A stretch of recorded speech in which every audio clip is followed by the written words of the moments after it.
നമസ്കാരം, പുതിയൊരു വീഡിയോയിലേക്ക് സ്വാഗതം.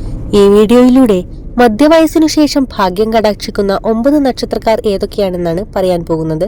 വീഡിയോയിലേക്ക് കടക്കുന്നതിന് മുന്നേ ഈ ചാനൽ ഇതുവരെയും സബ്സ്ക്രൈബ് ചെയ്യാത്തവരാണെങ്കിൽ സബ്സ്ക്രൈബ് ചെയ്ത് സപ്പോർട്ട് ചെയ്യണമെന്ന് വിനീതമായി അഭ്യർത്ഥിക്കുന്നു. ജനിച്ച നക്ഷത്രപ്രകാരം അപ്രതീക്ഷിതമായി ഉയർന്ന സാമ്പത്തിക നിലയിലെത്തുന്ന ചില നക്ഷത്രക്കാരുണ്ട്. ജനന സമയപ്രകാരം ഭാഗ്യാനുഭവങ്ങളിൽ ഏറ്റക്കുറച്ചിൽ ഉണ്ടാകാമെങ്കിലും പൊതുവെ ഇക്കൂട്ടരുടെ സാമ്പത്തിക നില ഭദ്രമായിരിക്കും. അങ്ങനെ ജീവിതത്തിൽ യൗവനത്തിന്റെ 2ാം ഘട്ടം മുതൽ ജീവിത പുരോഗതി കൂടുതൽ ദൃശ്യമാകുന്ന 9 നക്ഷത്രങ്ങളെ പറ്റിയാണ് ഈ വീഡിയോയിൽ പരാമർശിക്കുന്നത്. ഇതിൽ ഒന്നാമത്തേത് കാർത്തിക നക്ഷത്രമാണ്. ഈ നാളുകാർ പൊതുവെ വിദ്യാസമ്പന്നരായിരിക്കും. ജീവിതത്തിലുടനീളം സാമാന്യം ധനികരായിരിക്കാനാണ് സാധ്യത. കാർത്തിക നക്ഷത്രത്തിൽ ജനിക്കുന്നവർ സത്യസന്ധരും ആരോഗ്യമുള്ളവരും തേജസ്വികളും ആയിരിക്കും.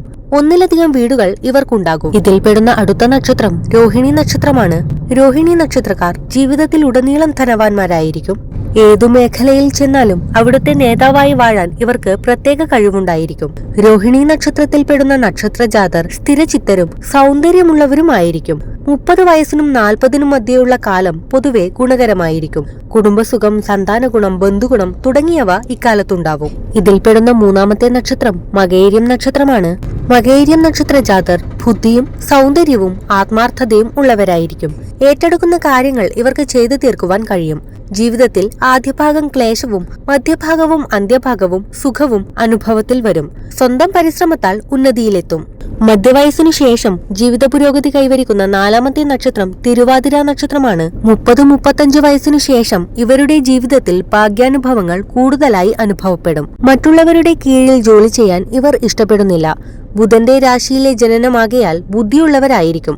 കാര്യങ്ങൾ വേഗത്തിൽ ഗ്രഹിക്കാനുള്ള കഴിവുണ്ടായിരിക്കും ഇവർക്ക്. ഇതിൽപ്പെടുന്ന 5ാമത്തെ നക്ഷത്രം പൂരം നക്ഷത്രമാണ്. സൗന്ദര്യവും സാമർഥ്യവും തികഞ്ഞവരാണ് പൂരം നക്ഷത്രക്കാർ. നന്നായി സംസാരിക്കുന്ന ഇവർ ആജ്ഞാശക്തി, സഹൃദയത്വം എന്നീ ഗുണങ്ങളുള്ളവരാണ്. എന്നാൽ മറ്റുള്ളവർക്ക് കീഴ്വഴങ്ങി ജോലി ചെയ്യാൻ വിമുഖതയുള്ള സ്വതന്ത്ര ബുദ്ധികളാണ് ഇക്കൂട്ടർ. തൊട്ടതെല്ലാം പൊന്നാക്കാൻ കഴിവുള്ളവരാണ് ഇക്കൂട്ടർ. കലാതാൽപര്യവും ആഡംബരഭ്രമവും ഇവരുടെ പ്രത്യേകതയാണ്. ഇതിൽപ്പെടുന്ന 6ാമത്തെ നക്ഷത്രം ഉത്രം നക്ഷത്രമാണ്. സ്വന്തം നിലപാടുകളിൽ ഉറച്ചു നിൽക്കുന്നവരും അതിൽ വിജയിക്കുന്നവരുമാണ് ഉത്രം നക്ഷത്ര ജാതർ.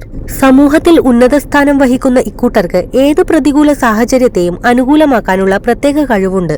മധ്യവയസ്സിനു ശേഷം ഭാഗ്യം കടാക്ഷിക്കുന്ന അടുത്ത നക്ഷത്രം അനിഴം നക്ഷത്രമാണ്. സ്വന്തം തീരുമാനത്തിൽ ഉറച്ച് അതനുസരിച്ച് പ്രവർത്തിക്കുന്നവരാണ് അനിഴം നക്ഷത്രക്കാർ. കലാപരമായ കഴിവുള്ളവരാണ് ഇക്കൂട്ടർ. വിദേശത്താണ് ഈ നക്ഷത്രക്കാർ കൂടുതലും നേട്ടങ്ങൾ ഉണ്ടാക്കുന്നത്.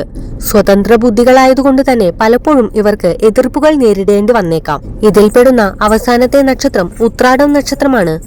ഉത്രാടം നക്ഷത്രക്കാർക്ക് ജീവിതത്തിൽ യൗവനത്തിന്റെ 2ാം ഘട്ടം മുതലാണ് പുരോഗതി കൂടുതൽ ദൃശ്യമാകുന്നത്. മറ്റുള്ളവരുടെ ഉപദേശങ്ങൾക്ക് മുഖവില നൽകാതെ സ്വപ്രയത്നത്താൽ സാമ്പത്തിക നേട്ടം ഉണ്ടാക്കുന്നവരാണ് ഇക്കൂട്ടർ. വീഡിയോ ലൈക്ക് ചെയ്യാനും കമന്റ് ചെയ്യാനും മറക്കരുത്. ചാനൽ ഇനിയും സബ്സ്ക്രൈബ് ചെയ്യാത്തവരാണെങ്കിൽ സബ്സ്ക്രൈബ് ചെയ്ത് സപ്പോർട്ട് ചെയ്യണമെന്ന് വിനീതമായി അഭ്യർത്ഥിക്കുന്നു.